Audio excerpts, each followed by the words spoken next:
ప్రణయ్కి ఉద్యోగం లేదన్న బాధ తప్ప నన్ను ఏ రకంగానూ ఇబ్బంది పెట్టట్లేదు. మీ అత్తగారు ఆడపడుచు నుండి ఏమైనా ఇబ్బంది ఉందా? పాపం వాళ్ళదేముంది, అమ్మా నాన్నలతో రాజీ కుదర్చడానికి వాళ్ళ ప్రయత్నాలు వాళ్ళు చేస్తున్నారు. మంచి పని చేస్తున్నారు. పెద్దవాళ్ళన్నాక రాజీ కుదర్చడానికి ప్రయత్నిస్తారు కదా. ఇవి కాకుండా ఫ్యామిలీ ఇబ్బందులు ఏమైనా ఉన్నాయా?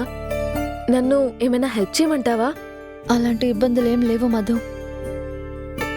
నీకంటూ ఒక లైఫ్ ఉంది. నువ్వు నా గురించి ఆలోచిస్తూ కూర్చుంటే నువ్వు కుదురుగా ఉండలేవు.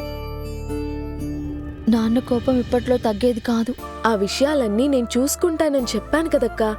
మళ్ళీ ఎందుకు పదే పదే నాన్న కోపం గురించి ఆలోచిస్తున్నావు? ఆల్రెడీ నాన్నతో నీ గురించి మాట్లాడాను.